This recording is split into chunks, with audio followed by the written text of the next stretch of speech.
สาวลาวอิจฉาคนไทยอิจฉาที่ได้เกิดบนผืนแผ่นดินไทยนี่แหละครับผืนแผ่นดินไทยใครๆที่ได้เหยียบย่ำได้มาเห็น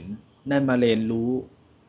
ทุกคนต่างก็อิจฉาพ่อแม่พี่น้องชาวฝั่งไทยที่ได้เกิดในผืนแผ่นดินไทยนะครับประเทศไทยนะครับมีทุกสิ่งทุกอย่างให้กับคนไทยนะคนไทยนะครับ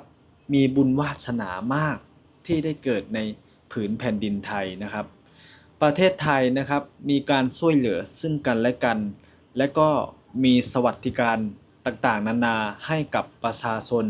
คนไทยทุกคนนะครับเดี๋ยวบ่าวพรพาไปรับชมว่าสาวลาวคนนี้เขาได้พูดอะไรบ้างครับและเขาอิจฉาอะไรนะครับที่ทุกคนได้เกิดบนผืนแผ่นดินไทยเดี๋ยวไปรับชมคลิปพร้อมๆกันครับ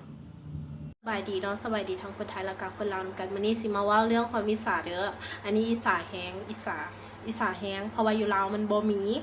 อยู่ไทยฮู้บ่มีงานประจำแค่เป็นคนขยันน่ะแค่เฮาเป็นคนขยันถ้าเป็นคนไทยนะมีงานประจำหนึ่งสามารถวิ่งแก็บได้สมัครแก็บได้ขับแก็บเป็นรายได้เสริมก็เฮ็ดได้อยู่ไทยน่ะปักตะกร้าก็ได้เงินเข้าใจบ่มีค่าคอมมิชชั่นให้ไลฟ์สดขายของ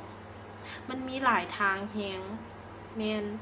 และมีสวัสดิการหลายบ่คือลาวเด้เด็กน้อยนับตั้งแต่0 วันตั้งแต่เกิดมาคือมีสวัสดิการให้ผู้สูงอายุนับตั้งแต่60 ปีขึ้นไปก็มีสวัสดิการให้แต่ที่ลาวบ่มีได้นี่คือความอิจฉาของค่อยสิบอกว่าเกิดเป็นคนไทยโคตรโชคดีเลยเป็นคนที่โชคดีที่สุดจงภูมิใจผู้ใดที่เกิดเป็นคนไทยเด้อ นี่แหละเนาะทุกคนที่ชาวลาวเพิ่นเว้ามาก็ถูกทุกอย่างเนาะเกิดในผืนแผ่นดินไทยนี่เฮ็ดหยังก็ง่ายเนาะขอแต่เพียงเฮาเป็นคนดีคนขยันบ่ขี้เกียจเนาะการงานก็มีให้เลือกหลากหลายหาเงินก็ง่ายอยู่ประเทศไทยไปสมัครงานก็มีให้เลือกหลากหลายมีงานรองรับมีงานอิหยังหลายๆอย่าง ให้เฮาได้เลือกเฮ็ดพ่อแม่พี่น้องอยู่ไทยนี่เล่นโซเชียลก็ได้เงินอ่าเป็นคนแก่ก็มีสวัสดิการทางสังคมประกันสังคมให้อยู่ประเทศลาวบ่มีเด้อพ่อแม่พี่น้องบ่มีเนาะบ่มีแนวนี้เนาะ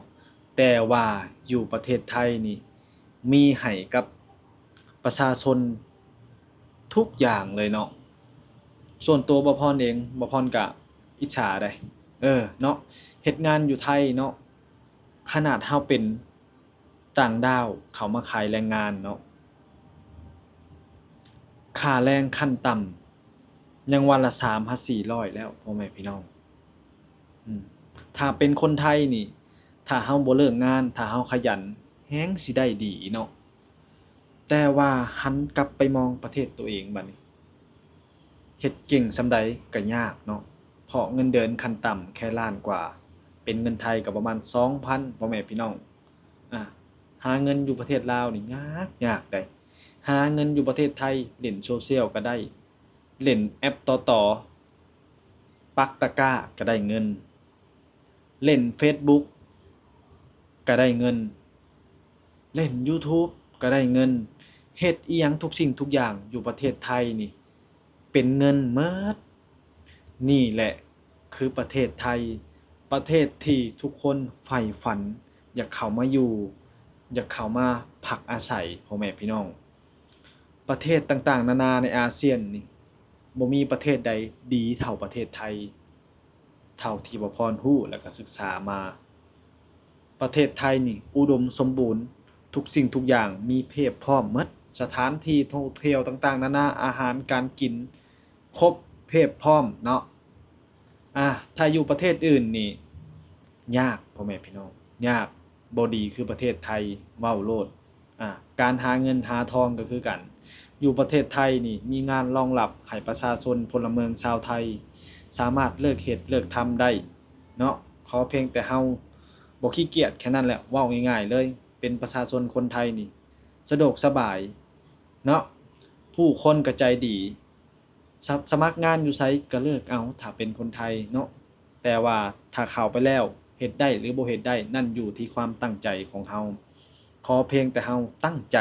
เนาะเกิดในพื้นแผ่นดินไทยเนาะถ้าแก่ไปแล้วเฮ็ดงานดนๆไปแล้วก็สามารถหาเงินได้หลายถ้าเรามีความพัฒนาเงินเดือนก็สูงถ้าผู้หลักผู้ใหญ่บางคนที่ขยันมีความสามารถรายได้คนไทยนี่บ่พรมองนี่ต่ำๆนี่15,000เนาะเก่งๆขึ้นไปนี่ต่ำสุดนี่หลัก20,000เลยเนาะถ้าผู้ใดแบบมีความสามารถสูงก็หั้นก็สามารถได้หลักหมื่นหลักแสนถ้าเปรียบเทียบเป็นประเทศลาวเด้บ่พรมองบ่เห็นอันนี้เว้าตรงๆเลยบ่พรมองบ่เห็นพ่อแม่พี่น้องแม้กระทั่งพวกที่ขับรถเนาะมีความสามารถเก่งๆของรัฐนี่เงินเดือนก็แค่หลักล้าน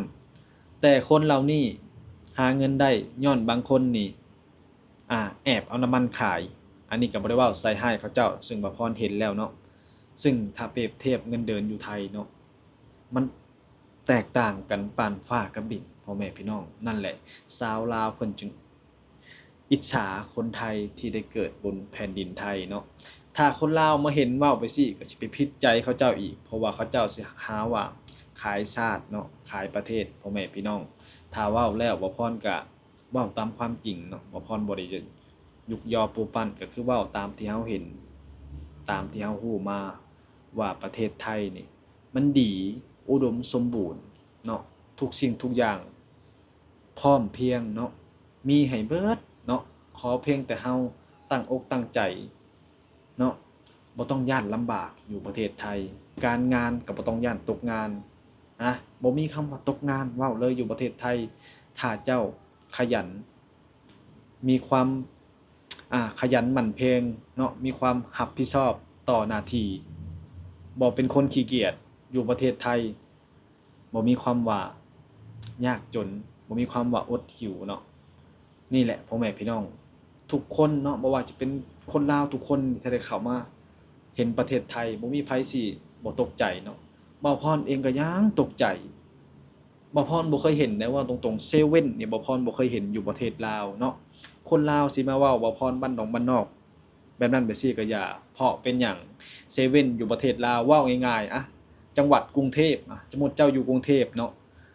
สมมุติพ่อแม่พี่น้องชาวไทยอยู่กรุงเทพเนาะกรุงเทพนี่